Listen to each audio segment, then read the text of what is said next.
Hey. Hey, I'm back. It's good to I see did you, it. Jon. I did it. I did what you told me to do. So, what do you think? I started off, I was one of the people that couldn't do it, that couldn't get it done. They without said being it put in couldn't jail. be done. Tell me about your jail. Like, Yeah. It's totally true. I tried to fast on my own. I tried to avoid the pleasure trap on my own, and I'm like on this susceptibility scale of food addiction, Sure. which I guess that can be a real thing for some personality types. Well, they call us the TrueNorth Health Center the last resort for a reason. Yeah. Because, not everybody can pull it out without a little bit of support, without a little bit of help. It's tough. We live in a world designed to make ourselves fat, sick, and miserable. So to overcome that pleasure trap and to be able to beat all the forces of evil is a great challenge. But the proof is, it can be done. You're a living example of that. They also say you can't do it, but even if you did do it, you can't sustain it. Yeah. And the real test is, can people achieve that level of health, and then can they continue indefinitely with that? And so, Well, that's my challenge. I've continued so far after the fast, and not perfect, just little ups and downs, but in general, Sure. I wouldn't be here, unless I was just applying the principles. But I thought, tell me about what you think might have happened during my fast. I was trying to go for 40 days, and then remember I got gout really bad. Yep. And Vince was here, we were shooting, and I was active, I was working on my computer, and you were saying that all that activity, I could have been catabolizing some of my own muscle tissue? Well, sometimes what happens in fasting, we have to rest. When we don't rest, we have increased need for glucose. The only place that glucose can come when you're fasting is from muscle. So what happens if you're too active, you not only have the minimal level of glucose needed to sustain brain activity, but now you've got to have more glucose necessary to maintain muscle activity. And when you put too much load on a person in fasting, sometimes you start breaking stuff down faster than you can keep up with it. And if you're mobilizing materials faster than your liver and kidneys and everything can keep up with it, sometimes it lets you know that you're overloading your capacities. And I was detoxing on top of that. Sure. Plus I had a low genetic ability to process uric acid in general. So I got gout. Like, I didn't get big toe gout, I got big boy gout. Big boy gout, yeah. So the moral of the story is, though, particularly if you have those predispositions, you have to play the game straight, which is rest, hydrate, not let yourself get overloaded. But that's never kind of been your primary modus operandi, to do everything mellow. I didn't rest. And the gout I got went up to my knees, my insteps, my ankles, just all the way up to my legs, to where I couldn't move. Eventually, it forced you to rest. It forced me to rest. I couldn't even pee. I couldn't even get up to go to the bathroom. Yeah, that was and very that's entertaining. that's when you had to pull the plug and say, if you can't go to the bathroom, we got to take you off the fast. And there's no question. Once you get into that whole cascade and get behind the 8 ball, you can't continue to push. No. So that was 32 days, but I stayed for another month to really learn how to eat. Right. Now tell me what you think. I felt that my cravings were really, really diminished for the supernormal stimulus food, for my fast food, my chips and my chocolate and all of that stuff. Even though they would come, like Doug talks about the cram circuit and the spontaneous recovery. Right. And I've had a few of those, but overall, it felt like it go down. What do you think we know about gut biome? Do you think I reset some of my gut biome? Well, we're actually just finishing a study here at the TrueNorth Health Center now on changes, for example, in taste neuroadaptation. We know, for example, cravings for like salt.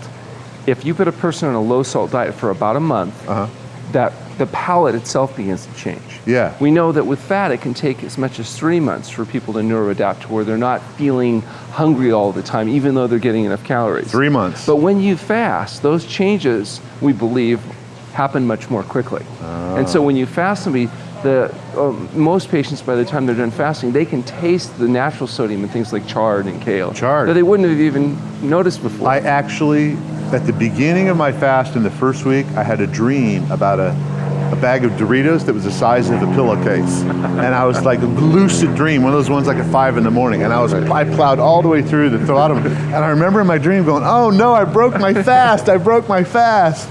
But then I woke up and I'm like, oh, thank God, I'm still, day 5. It's actually very common for people to have Is it food like dreams. salt? Sometimes they'll even crave things that they don't even normally like, even before they made the adaptation. So it was really vivid. I mean, the bag was this big, But at the end of the fast, literally, I dreamed about chard.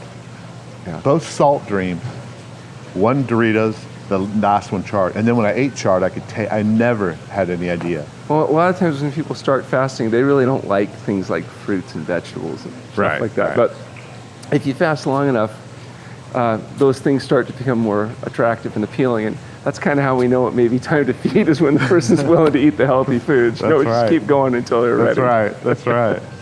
So, yeah, I did it. I'm down, let's see, it's about 105 pounds. Yeah, and 105 pounds really shows. You can really tell the difference. It's like... There's no faking that. Yeah, it's not Photoshop. And I got a lot more energy and, the stories. And I want to collect some more people's stories, because that's what really inspires other people. Sure. One more time. Like for me, it was just, can I do it one more time? Can I get out one more time? And if I can do it, if I can do it, anybody can do it. And that's kind of the message. I would say that that's a very valid message, that it would have been as difficult for you as it will be for most people that you're going to come across. You had enough things to overcome, enough, reasons why nobody would believe that you could do it. And of course, now the issue is sustaining that improvement, rebuilding your body, turning it into the new you. That's the whole another level. I'll have to say though, I'm much more optimistic from here forward than I would have been from back to this point. So tell me, you know Larry, and Larry got me going on this project, and I'm coming in to interview you, and you see me come in. I had these boots. I burnt my feet. I mean, what did you think? Well, I thought it was going to be... Because you're a cynical guy, I thought it was going to be very entertaining. And I had this big project, right? Yeah, I thought it would be very entertaining. I could tell you were going to make a good faith effort. I wasn't absolutely convinced that it was going to be smooth sailing with you, but the fact is that you've done really well, and it's in part because this approach actually works. Yeah. If people work the system, it works. Yeah. And difficult as it is, and you've had your own challenges, and you'll have probably additional challenges going forward.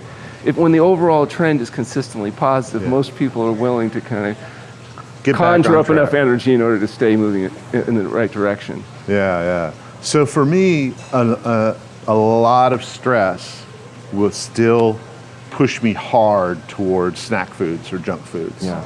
Well, that's what we tell people, stress is like Christmas. It's better to give than receive. So we try to get people to be generous. To give stress, not be on the receiving end of stress. It's better to be what we call a stress donor. Okay. Than being transplanted stress too. Right. One of the things that made it particularly difficult for you is you've chosen to be involved in kind of high stress activity because you're traveling all over the place, dealing with all the challenges of being on the road. Yeah. None of that is what I would consider making it easier. The travel has worn me down. I want to be home for a while. Yeah. If you can nest up and sequester yourself in a safe environment, I think success percentages are going to be much higher. Yeah. You've kind of done it the hard way, where you're running all over the world, and that's probably not what I would advise. No, I got to cool it down. So let's get into a little bit of advice for some people at home. For those that maybe are not in a position yet to come to TrueNorth Health Center for 10 days or 20 days or 30 days or 2 months like I did, what can they do at home? Is there short-term fasting, intermittent fasting, all of this? In fact, you've just finished a book on fasting, the definitive guide, right? Essentially. So the first thing I think is that people need to remember that health results from healthful living. Yeah. So if you want to get the rewards, you have to pay the price. And the price is healthful living, which involves diet, sleep, and exercise. Yeah. So you have to make a commitment to control what you put in your mouth. And from our viewpoint, that means a whole plant food diet that's free of salt, oil, and sugar. I think the biggest problem are the chemicals added to food, salt, oil, and sugar, that artificially stimulate dopamine production in the brain, induce pleasure, and lead people to overeating. And then they get fat, sick, and miserable. And it's you got this whole cascading twilight zone to try to get out of. So if you control what you put in your mouth, and you remember, if you want to have enough energy to take on all these challenges, you have to get enough sleep. So good quality sleep means you're sleeping in a cool, dark, and quiet place. You set up a regular pattern. You make that a priority. And the other thing is exercise. People need to engage in some kind of regular exercise to dissipate the consequences of stress that they can't get rid of. So whether it's walking, hiking, biking, swimming, I don't know that any specific exercise is necessarily that much better than than something else, but something that preferably that you enjoy doing, or at least that you don't hate doing, and that you can do on a regular basis. And all of these things are better if you can find people to interact with they don't have to be eating just the way you do. They just have to be willing to tolerate that you are. They don't have to be engaging in every single thing or believing every single thing. They just have to be willing to allow you to be successful and not constantly be trying to undermine your success. They're what I call energy vampires. Right. Those are people with sniping, criticizing, constantly trying or to undermine you or making fun of you. You don't need that. No. You kick those people to the curb and try to find people that are willing to tolerate your success. And I think if people do that and they do it consistently and persistently, they're going to be able to achieve the goals they want. The advantage to something like TrueNorth Health Center or fasting is it speeds it up. Yeah. So you get a lot of change in a shorter time, and that can be very empowering. But it's not a necessary component for most people to achieve a high degree of health. What's necessary is to have the persistence and diligence to apply these principles, to understand what it is they're trying to do, implement it long enough so they get some good results, and then it becomes a little bit easier because the positive feedback starts to outweigh all the prices that you're paying and giving up the short-term pleasure-seeking, self-indulgent behavior. Yeah. Is there anything that people can do at home besides, like, they're cleaning up their environment, they're getting rid of salt, sugar, and fat, they're moving towards whole foods, whole plant foods? Is there any advice you might have along regards fasting at home? So intermittent fasting can be a helpful tool for some people, and that means limiting the feeding window. So you don't eat before a certain time in the morning, maybe it's 10 a.m., and you don't eat after a certain time at night, let's say 6 p.m. That means every day you're getting 12, 14, even 16 hours of fasting without necessarily disrupting your health-promoting plant food diet. So you're still having your 3 healthy vegetable-based meals, but emphasizing high nutrition density, low caloric density foods, so lots of salad and vegetables and fresh whole fruit. Squash, beans. But during a narrowed feeding window, Yeah. that 8 hours or that 10 hours. So for some people, that seems to help them avoid a lot of the particularly late night fatigue eating where they're going for high calorie foods that don't have a chance to get burned and instead just get stored. So that type of intermittent fasting, some people want to make it even faster. What they can do 1 day a week or maybe 2 days a week on days they can take it easy, they would limit their caloric intake to around 600 calories. Maybe they might just have salad and fruit. 2 pounds of salad, a pound of fruit is about 500 to 600 calories. And so that would facilitate additional weight loss without stopping bowels from functioning, without depleting them, without getting them into a dehydration state. And that type of modified feeding or intermittent fasting can be a useful and safe tool. The long-term water fasting is really better done in a controlled setting where medically supervised history, exam, monitoring. Otherwise, people will make mistakes. And, yeah, like me. Yeah, like you. And so, even in a controlled setting, some people are hard to contain. Right. Next time, I think with you, I would use duct tape. That's we got that super sticky stuff. Oh, shoot. So, okay. I wanted to ask one more thing. Fasting. Any new insights on the gut microbiome? Well, it's interesting. And fasting. We know that you've got about 5 pounds of bacteria living in your gut. Right. And those bacteria are living creatures, and they're breathing, and they're respirating, and they're pooing. And so you think about 5 pounds of creatures pooing in you right now. You want them pooing fertilizer, not toxic waste. You feed those bacteria meat, they're going to be excreting TMA, which becomes TMAO, trimethylamine oxidase, which is highly irritating, irritates the enamel lining of the blood vessels, maybe associated with things like heart disease and cancer.